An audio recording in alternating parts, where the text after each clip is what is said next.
అది 2002వ సంవత్సరం డిసెంబర్ 31వ తేదీ రాత్రి. నూతన సంవత్సర వేడుకలను యువతీ యువకులు హోటల్లోనూ పబ్బుల్లోనూ ఆనందోత్సాహాల మధ్య జరుపుకుంటున్నారు.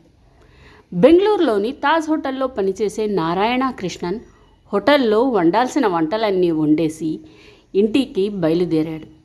నారాయణ కృష్ణన్ వండిన వంటకం రుచి అమోఘమని ప్రసిద్ధి. అతని వంటల రుచి చూసిన స్విట్జర్లాండ్లోని ఓ హోటల్ వారు అతనికి లక్షల్లో జీతం ఇస్తాం రమ్మన్నారు. మరో వారం రోజుల్లో దేశం విడిచి వెళ్ళిపోతున్నాడు. ఎప్పటిలాగానే డిసెంబర్ 31వ తేదీ రాత్రి ఇంటికి బయలుదేరాడు. అతను రోడ్డు దాటుతుంటే ఓ దృశ్యం కనిపించింది. ఒక్కసారిగా అతనిలో ఏడుపు కట్టలు తెంచుకు వచ్చింది. ఓ పిచ్చివాడు ఆకలికి తాళలేక తన మలాన్ని తానే తింటూ కనిపించాడు. ఆ చెఫ్కు దుఃఖం ఆగలేదు.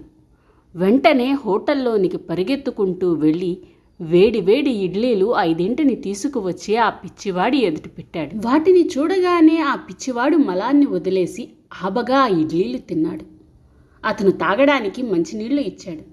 మంచినీళ్లు తాగిన తర్వాత ఆ పిచ్చివాడు నవ్విన నవ్వు ఎలా ఉందంటే సాక్షాత్తు తిరుపతి వెంకటేశ్వర స్వామి నవ్వు వలె ఉందని అనుకున్నాడు నారాయణ కృష్ణన్. ఆ సంఘటన అతని జీవితాన్నే మార్చేసింది. 10 అంకెల జీతాన్ని వద్దనుకొని చెఫ్ ఉద్యోగాన్ని సైతం వదిలేశాడు. బట్టలు సర్దుకొని తన సొంత ఊరు అయిన మదురైకి వెళ్ళిపోయాడు. తండ్రితో తాను ఏమి చేయదలుచుకున్నాడో చెప్పాడు. ఆ తండ్రి సైతం అడ్డు చెప్పలేదు. కొడుకు చేయబోతున్న పనికి పొంగిపోయాడు.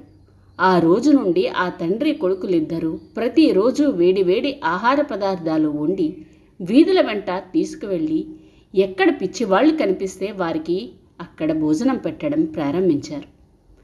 ఇది ఏదో ఒక్కపూట కాదు, రోజుకి 3 సార్లు వండి వేడివేడిగా 500 మంది పిచ్చివాళ్లకి భోజనం పెడుతున్నారు. కేవలం పిచ్చివాళ్లనే ఎందుకు ఎన్నుకున్నావు అని అడిగితే మామూలు బిచ్చగాళ్లను పట్టించుకునేవారు చాలామంది ఉన్నారు, కానీ ఇలాంటి పిచ్చివాళ్లను ఎవరు పట్టించుకుంటారు?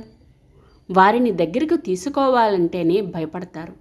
అందుకే వీరిలోనే ఆ భగవంతుణ్ణి చూస్తూ సేవ చేస్తున్నాను అని బదులిస్తాడు నారాయణ కృష్ణ. ఇతనికి 2010లో అమెరికాలో 200 మంది ప్రముఖులు పాల్గొన్న సభలో real hero of the world award బహుకరిస్తున్నప్పుడు ఆ వేదిక పైన ఈ యువకుడు ఇలా అంటాడు: నేను ఇలా సేవ చేస్తున్నాను అని అంటే నా తండ్రి అందించిన ప్రోత్సాహం చేయూతే కారణం అని బదులిచ్చాడు.